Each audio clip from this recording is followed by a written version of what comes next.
प्रिय मित्रों, ये भगवत गीता का 11वां अध्याय है। विश्व रूप दर्शन योग। अर्जुन बोले, मुझ पर अनुग्रह करने के लिए आपने जो परम गोपनीय आत्म विषयक वचन अर्थात उपदेश कहा, उससे मेरा यह अज्ञान नष्ट हो गया है। क्योंकि हे कमल नेत्र, मैंने आपसे भूतों की उत्पत्ति और प्रलय विस्तार पूर्वक सुने हैं तथा आपकी अविनाशी महिमा भी सुनी है। हे परमेश्वर, आप अपने को जैसा कहते हैं यह ठीक ऐसा ही है, परंतु हे पुरुषोत्तम, आपके ज्ञान, ऐश्वर्य, शक्ति, बल, वीर और तेज से युक्त ऐश्वर्यमय रूप को मैं प्रत्यक्ष देखना चाहता हूँ। हे प्रभु, यदि मेरे द्वारा आपका वह रूप देखा जाना शक्य है, ऐसा आप मानते हैं, तो हे योगेश्वर, उस अविनाशी स्वरूप का मुझे दर्शन कराइए। श्री भगवान बोले, हे पार्थ, अब तुम मेरे सैकड़ों हजारों नाना प्रकार के और नाना वर्ण तथा नाना आकृति वाले अलौकिक रूपों को देख।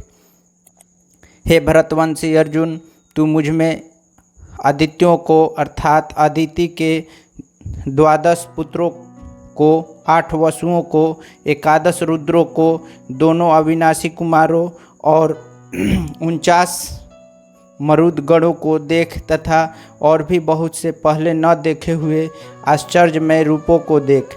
हे अर्जुन, अब इस मेरे शरीर में एक जगह स्थित चराचर सहित संपूर्ण जगत को देख तथा और भी जो कुछ देखना चाहता है सो देख, परंतु मुझको तू इन अपने प्राकृतिक नेत्र द्वारा देखने में निसंदेह समर्थ नहीं है। इसी से मैं तुझे दिव्य अर्थात अलौकिक चक्षु देता हूँ। इससे तू मेरी ईश्वरीय गोप शक्ति को देख। संजय बोले, हे राजन, महायोगेश्वर और सब पापों के नाश करने वाले भगवान ने इस प्रकार कहकर उसके पश्चात अर्जुन को परम ऐश्वर्य युक्त दिव्य स्वरूप दिखलाया।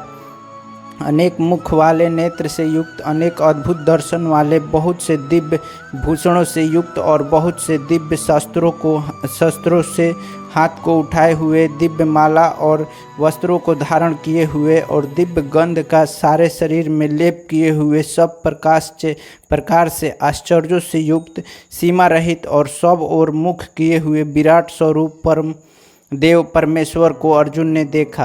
आकाश में हजारों सूर्यों के साथ उदय होने से उत्पन्न जो प्रकाश हो, वह भी उस विश्वरूप परमात्मा के प्रकाश के सदृश कदाचित ही हो। पांडुपुत्र अर्जुन ने उस समय अनेक प्रकार से विभक्त अर्थात पृथक पृथक संपूर्ण जगत को देवों के देव श्री कृष्ण भगवान के उस शरीर में एक जगह स्थित देखा।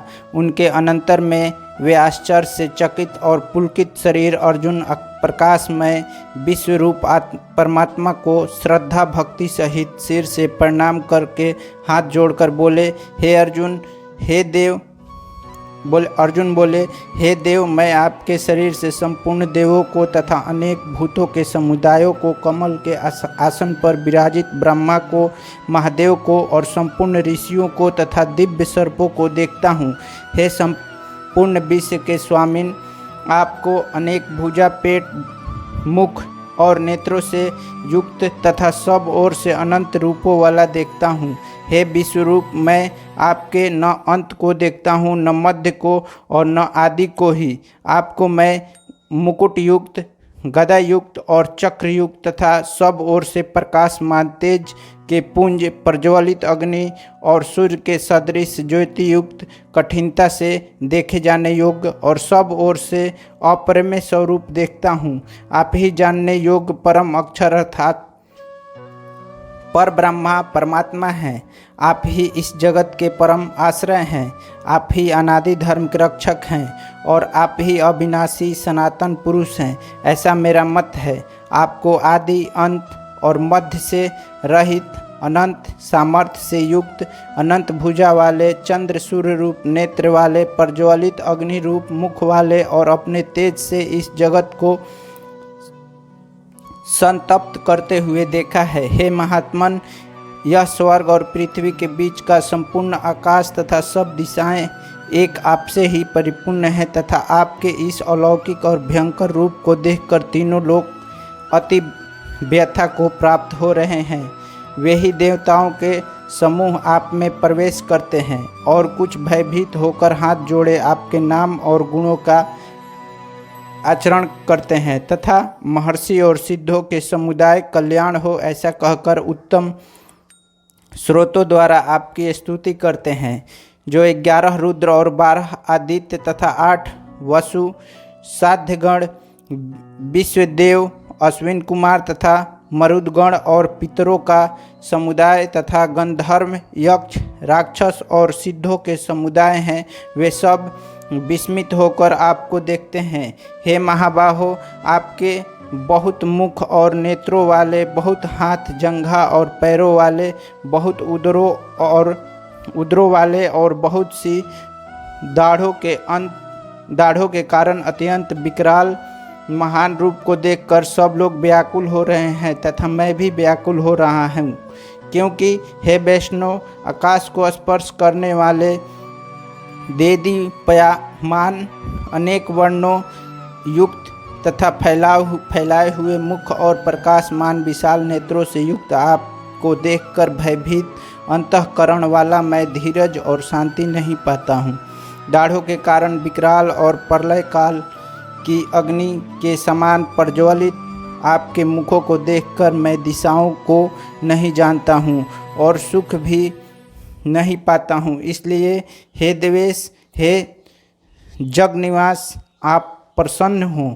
वे सभी धृतराष्ट्र के पुत्र राजाओं के समुदाय सहित आपसे प्रवेश कर रहे हैं और भीष्म पितामह द्रोणाचार्य तथा वह कर्ण और हमारे पक्ष के भी प्रधान योद्धाओं सहित सब के सब आपके दाढ़ों के कारण विकराल भयानक मुखों में बड़े वेग से दौड़ते हुए प्रवेश कर रहे हैं और कई एक चूर्ण हुए सिर सहित आपके दांतों के बीच में लगे हुए दिख रहे हैं। जैसे नदियों के बहुत से जल के प्रवाह स्वाभाविक ही समुद्र के सम्मुख दौड़ते हैं अर्थात समुद्र में प्रवेश करते हैं, वैसे ही वे नर्क लोक के वीर भी आपकी प्रज्वलित मुखों में प्रवेश कर रहे हैं। जैसे पतंग मोहवश नष्ट होने के लिए प्रज्वलित अग्नि में अति वेग से दौड़ते हुए प्रवेश करते हैं, वैसे ही ये सब लोग भी अपने नाश के लिए आपके मुखों में अति वेग से दौड़ते हुए प्रवेश कर रहे हैं। आप उन संपूर्ण लोगों को प्रज्वलित मुखों द्वारा ग्रास करते हुए सब ओर से बार बार चाट रहे हैं। हे वैष्णव, आपका उग्र प्रकाश संपूर्ण जगत को तेज के द्वारा परिपूर्ण करके तपा रहा है। मुझे बतलाइए कि आप उग्र रूप वाले कौन हैं। हे देवों में श्रेष्ठ, आपको नमस्कार हो, आप प्रसन्न होइए।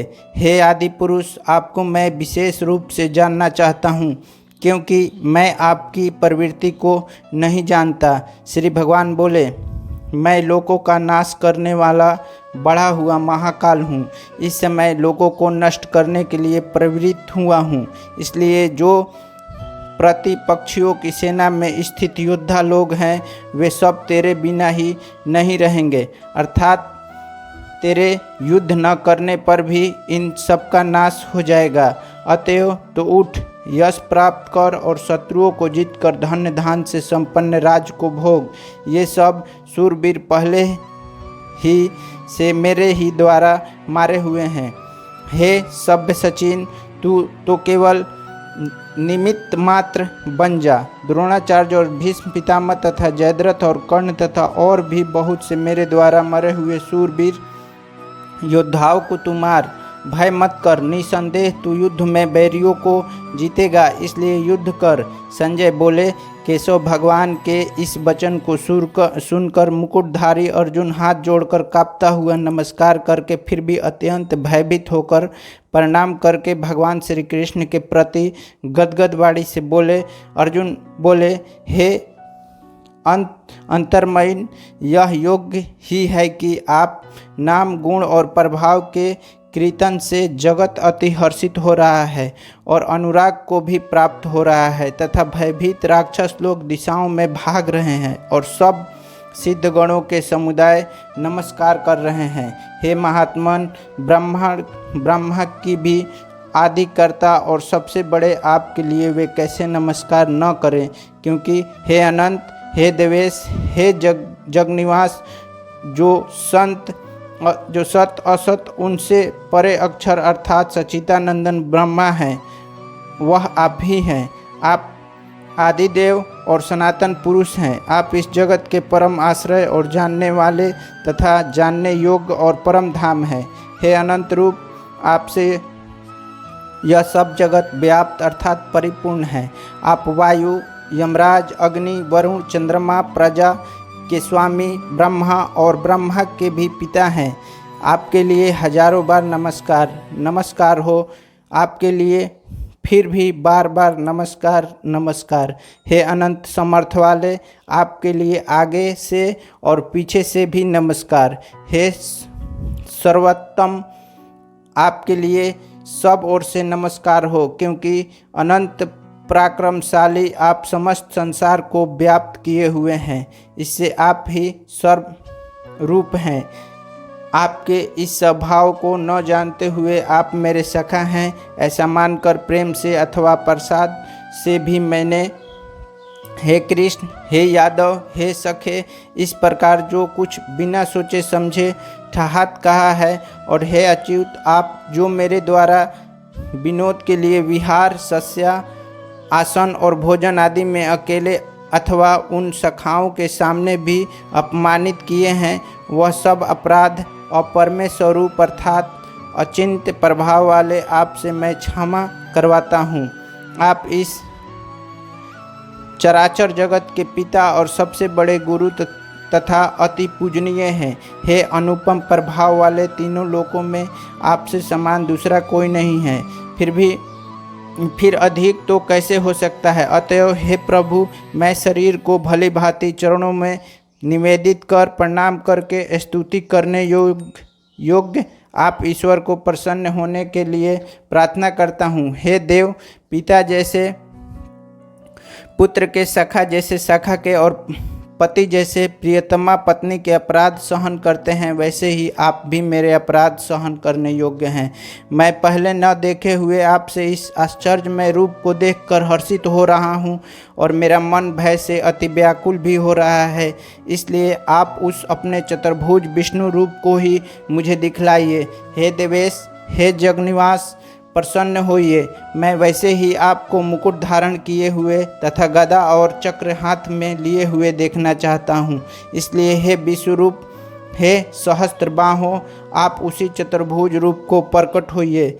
श्री भगवान बोले, हे अर्जुन, अनुग्रह पूर्वक मैंने अपनी योग शक्ति के प्रभाव से यह मेरा परम तेजोमय, सबका आदि और सीमा रहित विराट रूप तुझको दिखलाया है, जिसे तेरे अतिरिक्त दूसरे किसी ने नहीं देखा था। हे अर्जुन, मनुष्य लोक में इस प्रकार विश्व रूप वाला मैं न वेद और यज्ञों के अध्ययन से, न दान से, न क्रियाओं से और न उग्र तपों से ही तेरे अतिरिक्त दूसरे के द्वारा देखा जा सकता हूँ। मेरे इस प्रकार के इस विकराल रूप को देखकर तुझको व्याकुलता नहीं होनी चाहिए और मूढ़ भाव भी नहीं होना चाहिए।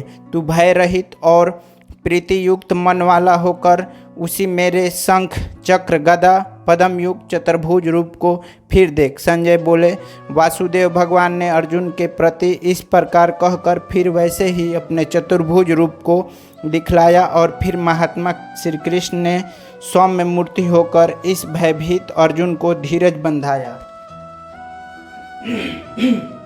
अर्जुन बोले, हे जनार्दन, आपके इस अति शांत मनुष्य रूप को देखकर अब मैं स्थिर चित्त हो गया हूँ और अपनी स्वाभाविक स्थिति को प्राप्त हो गया हूँ। श्री भगवान बोले, मेरा जो चतुर्भुज रूप तुमने देखा है, यह सुदर्श है, अर्थात इसके दर्शन बड़े ही दुर्लभ हैं। देवता भी सदा इस रूप के दर्शन की आकांक्षा करते रहते हैं। जिस प्रकार तुमने मुझे देखा है, इस प्रकार चतुर्भुज रूप वाला मैं न तो वेदों से, न तप से, न दान से और न यज्ञ से ही देखा जा सकता हूँ, परंतु हे परंतप अर्जुन, अनन्य भक्ति के द्वारा इस प्रकार चतुर्भुज रूप वाला मैं प्रत्यक्ष देखने के लिए, तत्व से जानने के लिए तथा प्रवेश करने के लिए अर्थात एक ही भाव से प्राप्त होने के लिए भी शक्य हूँ। हे अर्जुन, जो पुरुष केवल मेरे ही लिए संपूर्ण कर्तव्य कर्मों को करने वाला है, मेरे परायण है, मेरे भक्त है, आसक्ति रहित है और संपूर्ण भूत प्राणियों में वैराग्य से रहित है, वह अनन्य भक्ति युक्त पुरुष मुझको ही प्राप्त होता है। इस प्रकार उपनिषद, बाह्य विद्या तथा योग शास्त्र रूप श्रीमद् भागवत गीता के श्री कृष्ण अर्जुन संवाद में विश्व रूप दर्शन योग नामक 11वां अध्याय संपूर्ण हुआ। आप इस चैनल पर आए, वीडियो को देखा, इसके लिए बहुत बहुत धन्यवाद। मैं आशा करता हूँ कि वीडियो आपको पसंद आया होगा।